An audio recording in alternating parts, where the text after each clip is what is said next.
Hi, I'm Fram, the brother from California. And I'm Greg, the serious brother from New York. And I'm Geoff, the middle brother who was brought in to help the ratings. And welcome to a very special Brothers Talking Tech. Today we're in a special location and we have a special guest. Please introduce yourself and tell us where we are. Well, thank you, Fram. I'm Fabien DuBoeuf. I'm the industry manager for Google Cloud for manufacturing. And we are in New York City at Pier 57, the latest and greatest office that Google Cloud just opened to welcome our customer and host TBC and design thinking workshop. Excellent. And, I said welcome. Bienvenue. Ahlo sahla, which is welcome in Arabic, by the way. And, with these three languages, it reminds the three brothers here of when we were growing up. Our parents used to yell at us first in English and then in French, and then when they got to Arabic, we knew we were in trouble. We had to move. Yes, so tell me, Fram and the brothers here, I'm glad to have you. It's a privilege to have you and here in New York. How did this podcast start? Sure. It came out of an organization called LEBNet, which is a Lebanese technical professional society here in North America.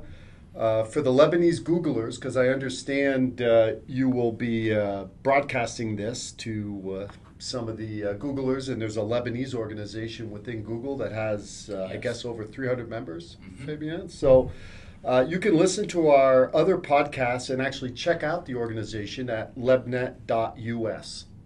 Very good. So today we're here to talk about really the manufacturing industry. So one of the first questions I have for you three is, why is the manufacturing industry a good target for digital transformation? Well, that's a great question. I'll kick it off here, and I'm sure my brothers are going to jump in. But one of the big reasons why manufacturing is so important in digital transformation is there was a recent study that was done that talks about some of the obstacles to digital transformation, and these obstacles included kind of the organizational pushback that you get, as well as trying to get the right kinds of resources, both time and money. And so when you fix a big problem, the kind of problems that sometimes occur in manufacturing lines, you typically get a lot of buy-in from organizations, and you typically find the resources you need to address those problems. But let's not kid ourselves. I mean, why do people do anything in business, in particularly manufacturing? It's about the return on investment. And manufacturing typically has a very leveraged ROI. When you fix problems, particularly ones that cover multiple products and may have a long span of time, it's very easy to get an ROI very quickly. Now, that's not to say it's easy. I agree with Fram. Organizational pushback, resources, people are busy doing what they're doing today. All things that are traditional obstacles to many things, but particularly digital transformation. Greg, you probably have had a lot of experience in this area. I have. I mean, this is my 40th year in manufacturing, and certainly I think what my brothers have shared is extremely accurate. I would also point out manufacturing operations tend to produce a lot of data.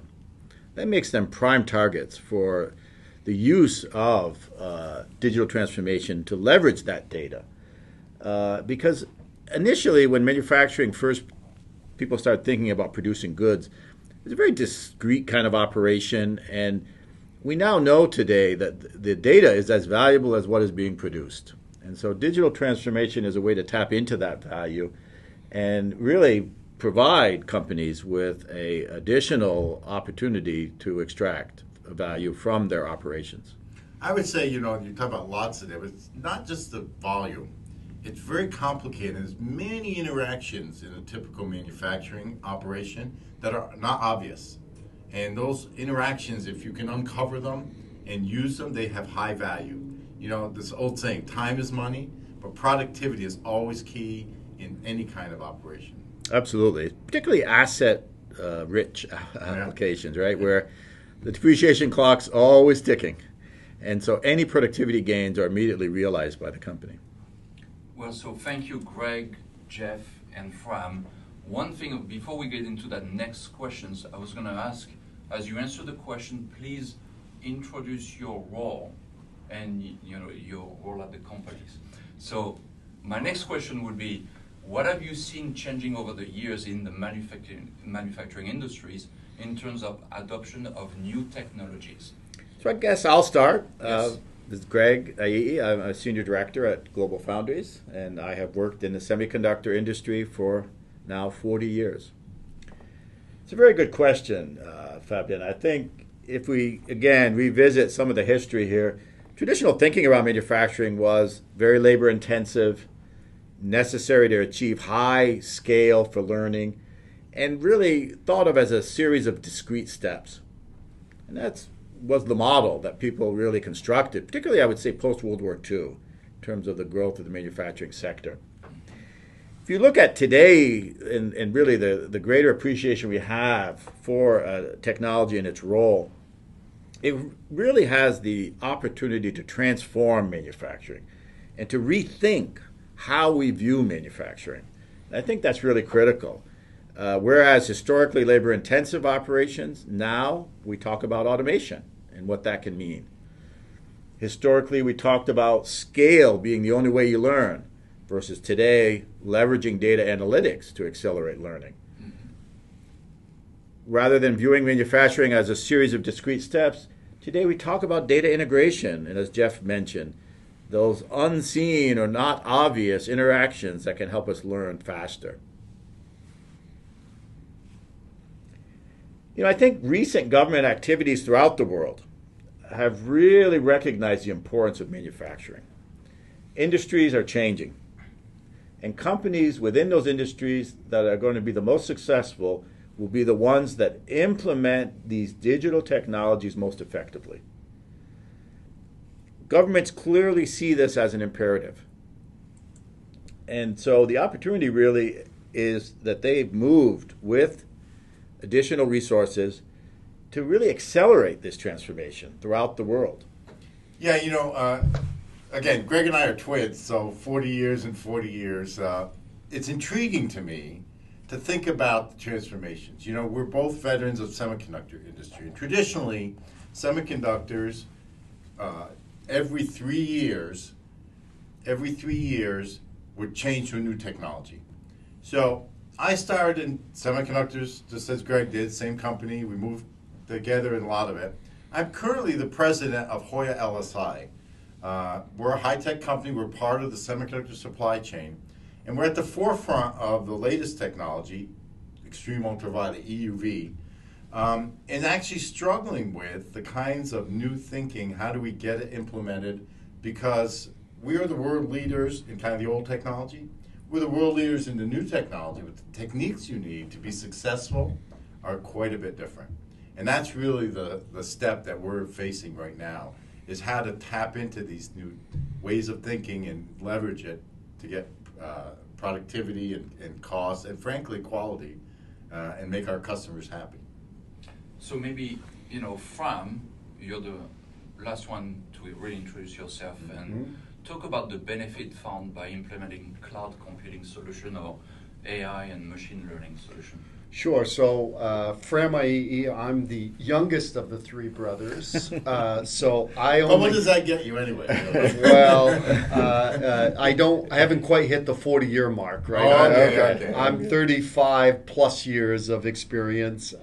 President of Joun Technologies. We're a consulting group providing management, technical, and educational consulting services to a wide variety of clients. Background includes executive assignments with IBM, Qualcomm, and Siemens, Fabien, yes, where you and I had the pleasure of working together. Indeed. And you talk about benefits. What are people hoping to get out of cloud computing and AI and machine learning? To me, it always starts and ends with the customer and improving the customer experience. And if you look at customers today, all of us are customers. It's about being able to personalize and customize what that customer is looking for. Some people, it's about getting a product as quickly as possible. Some people want the lowest price possible. Some people want the highest quality possible, right? So, and then as you move back from the customer into what I call the more operational stuff, the products that they're receiving, right? The old model, we've been talking a lot about old thinking and new thinking in this. The old thinking was products, and we ship a product. Now it's about people talking about smart products. And what does smart products mean? One of the definitions I always liked about a smart product was it continues to deliver value over time.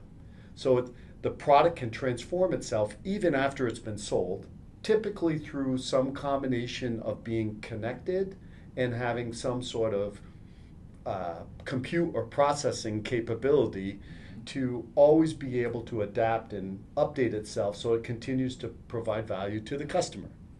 Going further on back, and you really get into the nuts and bolts of the operations, it's about being able to optimize the supply chain and operations. Big issue right now, right? We're all waiting for product, or they're talking about shortages in the automotive industry to just about every consumer product.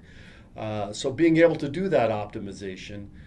And then, finally, when you get into things like the organization itself, right? I mentioned organizational pushback. And all of us here have been in organizations and related to enterprises, and there's always been a bit of a disconnect between what I call the IT side of the shop and the operations side. And again, I think all of these technologies that we're talking about have an opportunity to connect a historically disconnected organization between what we call IT and OT. So, as we took a tour today of Cloud Space and the Google Cloud Office, what do you think of what you've seen and experienced here at Pier 57? So this is a wonderful space. I love the tour. Your tour guides, by the way, a special shout out for them, were very knowledgeable. She knew all the answers to all the questions, even the trivia questions. The space design, the experience, and we're just here in the soft opening. I'm sure things will even get better. Very impressive. You've linked it to your customer strategy. You've linked it to being able to show innovation and how you can help transform things. You've transformed the building, and I think that's just the beginning. Yes, so thank you, Geoff, for the feedback. I'm sure Chelsea will love hearing that from you. And then do you have an example of what we've been talking about, of what you're currently doing at the company? I can. So actually, based on our interactions, Fabien, so thank you, actually. I talked with my team, and we've actually kicked off, beginning with Google Manufacturing Connect, co-developed with your strategic partner, Litmus. We started off the 1 month trial period, where hopefully it'll extend, of course, beyond that. But it's really, I hope, a key part of our manufacturing enterprise data strategic initiative. A lot of words. But I feel, as I mentioned, from the old technology to the new technology requires capability we don't have today. And so this strategic initiative covers many aspects of my operation, but this particular one, we were talking about Arabic, French, and English. So in Lebanon, everyone speaks 3 languages, but the ones who really speak the most languages, Armenians. And the Armenians are the ones that cover all these bases and are the outlet. They are kind of like Litmus. Litmus is the one who kind of collects all the data from the factory, translates it to the Google, let me call it API. I'm sure there's a better technical term, right? But the hope and the engine and your whole platform. So the hope is building off the Google technologies and innovative culture you guys have developed from search, mapping, storage, all that. We want to deploy that to improve our infrastructure, our data, security, productivity, collaboration, all those things, which eventually will lead to the better customer experience. That's how I see it.